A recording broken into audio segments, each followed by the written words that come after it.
जादू के हवाले से, तो इसमें जो हमारी नफ्सियात है और जो नफ्सियाती उलझने हैं, उसमें क्या ऐसा भी होता है कि कोई शख्स दीवार पे चढ़ गया है, उल्टा लटका हुआ है, और ये सब हमने देखा भी है, कुर्सी तोड़ के दिखा दी है, इसमें जिन है। यकीनन हकीकी जादू में ऐसा होता भी होगा, लोग करते भी होंगे, लेकिन इसमें आप लोग किस तरह से इसको परसीव करते हैं कि पजेस्ड? और ये तो आपने कहा कि हमारे यहाँ बांग्लादेश, इंडिया, पाकिस्तान में हो रहा है, ये तो हम वेस्ट में मूवीज़ में भी देख रहे हैं ये सारी चीज़ें और नज़र आ रही हैं, और वो भी इसके ऊपर बिलीव कर रहे हैं। ये क्या है?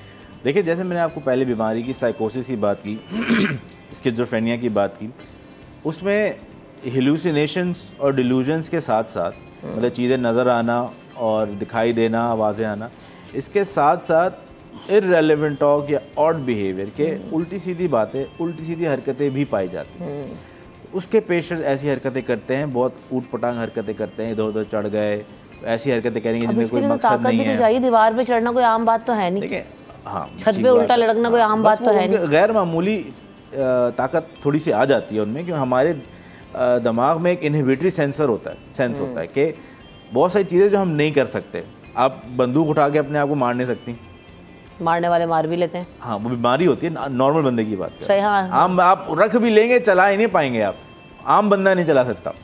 तो ऐसी नफ्सियाती बीमारियों में वो इनहिबिटरी सेंसर भी ख़राब हो जाता है कि अपने आप को जो हम जिन चीज़ों से हमें रोकना है वो भी नहीं रोक पाते, तो वो कर जाते हैं। तो उसमें बहुत सारी अजीबोगरीब हरकतें भी कर जाते हैं। और तो ये नफ्सियाती बीमारी हमारे पास तो ज़्यादातर पेशेंट आते हैं ऐसी हरकतें कर रहे होते हैं। मैं एक बच्ची का इलाज करने गया, आई एम टॉकिंग अबाउट 2013, 12-13 की बात है, 10 साल पहले की बात बता रहा हूँ। शी वॉज 9 ईयर ओल्ड, सुक्की सड़ी, बड़े मालदारों का घर था, बंगले पे गया था, इतना बड़ा बेड था, आप यकीन कीजिए मेरे जैसे 4 आदमी उसको उठाना चाहे ना, नहीं उठा सकते थे। बच्ची ने आया, मुझे देखा, मेरा इलाज करने आया, उतरी नीचे, वो बेड के नीचे से 5 चीजें उठा के ऐसे उठा लिया उसने बेड। 9 साल की सुक्की सड़ी बच्ची ने। What was that? क्या उस पे जिन था? मेरे को यही लाया गया था जी, इसका जिन उतारो। आई वॉज रियली अफ्रेड, मैं डर गया था, मैं क्यों झूठ बोलूं, मैं yes I was afraid for a instance, बिल्कुल एक लम्हे के लिए मैं डरा। मैं कहा नहीं यार, दिस इज द, ये दिमाग के अंदर इसके केमिकल इम्बैलेंसमेंट है। अल्हम्दुलिल्लाह मैं बीएससी किया हुआ हूँ, मैंने साइंस पढ़ी हुई है, फिजिक्स मेरा बेहतरीन सब्जेक्ट है, मैं बहुत अच्छे डॉक्टरों के साथ बैठता हूँ, सीखता रहता हूँ। मैंने कहा this is the total imbalancement of the chemicals in the brain, ये कर रही है।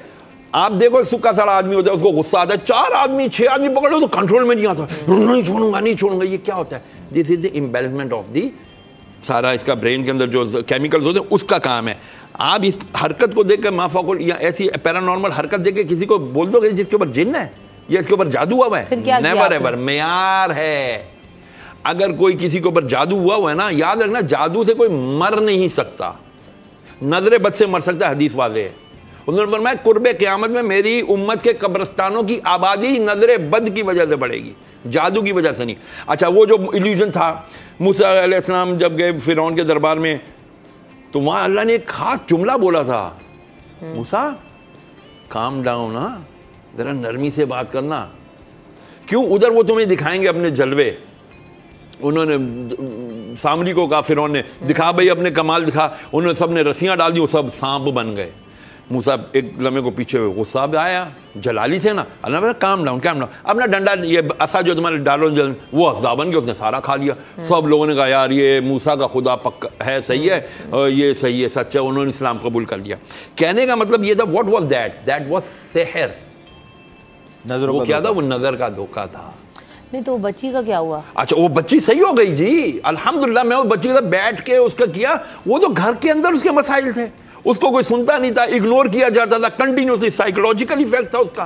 कन्वर्जन डिसऑर्डर कहते हैं ऐसे हम। यस, वो बच्ची 3-4 महीने के अंदर ऐसी बेहतरीन हो गई, स्कूल जाने लग गई, बेहतरीन, अब तो माशाल्लाह बड़ी हो गई है, राब्ते में हमारे अभी भी, शी इज ओके, बिल्कुल। और सब कह रहे थे, इतने बड़े बड़े उन्होंने बाबे बुलाए थे, इतने बड़े बड़े उलमा बुलाए थे, कहते भाई ये हमसे कंट्रोल नहीं हो रही, इसका पक्का जिन्न है। बिल्कुल, सिर्फ बातचीत करके, डायलॉग करने से, सेशन करने से सही होगी वो बच्ची। बिल्कुल। पहले ज़माने में इस तरह के तो केसेस आप बहुत ज़्यादा देखते होंगे। बहुत ज़्यादा।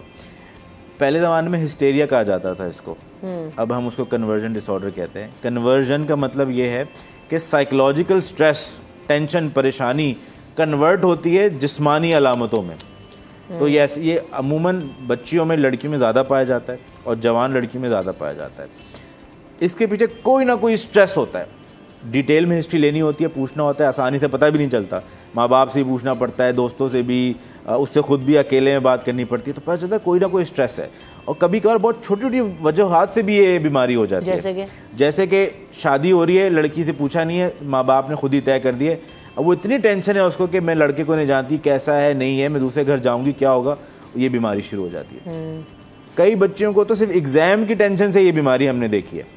तो बहुत छोटी छोटी मसलों की वजह से भी ये बीमारी हो जाती है। उसको कभी कभार बहुत सारी अजीब अजीब हरकतें होती हैं कि बंदा डर भी जाता है। मेरी भी एक पेशेंट आई, वो एक दूसरी ज़बान में बात कर रही थी और बिल्कुल मोटी करके, जैसे आप फिल्म में देखते हैं ना। अच्छा है, वो तो 100% ऐसा लग रहा था कि मैंने भी फिल्म में देखी है। मैंने कहा ये तो यार बिल्कुल जिन वाला सीन लग रहा है। अच्छा फिर क्या हुआ, एक मिनट बाद फिर क्या हुआ? वो भी नफ्सियाती बीमारी थी। उससे मैंने जब बातचीत की तो पता चला उसके बहुत बड़ा इशू था।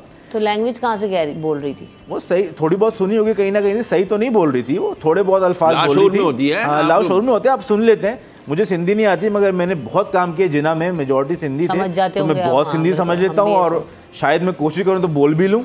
तो फिर वो आपका लाशऊर एक्टिवेट हो जाता है ना, सबकॉन्शियस चीज़ें होती हैं ये, तो आप कुछ ना कुछ तो बोलने लगते हैं। तो वो लड़की का इतना बड़ा इशू था कि उसके पूरा खानदान बाहर शिफ्ट हो गया था, उसका वीज़ा रिजेक्ट हो गया था, अकेली रह रही थी लड़की जवान। ये कितनी बड़ी टेंशन है। अब मैं उनको समझा रहा हूँ कि सर ये परेशानी कम है, अकेला लड़का नहीं रह सकता सबके बगैर, वो अकेली बच्ची यहाँ पे रह रही है, आप सब वहाँ पे शिफ्ट हो गए, तो ये टेंशन इस वजह से हो रहा है, इसका हल करें कुछ। और ये बीमारी दवाइयों के साथ साथ काउंसलिंग बहुत ज़रूरी है, साइकोथेरेपी, बातचीत करना उससे और वो मसला हल करना। वो मसला हल नहीं होगा तो वो चीज़ ठीक नहीं होगी।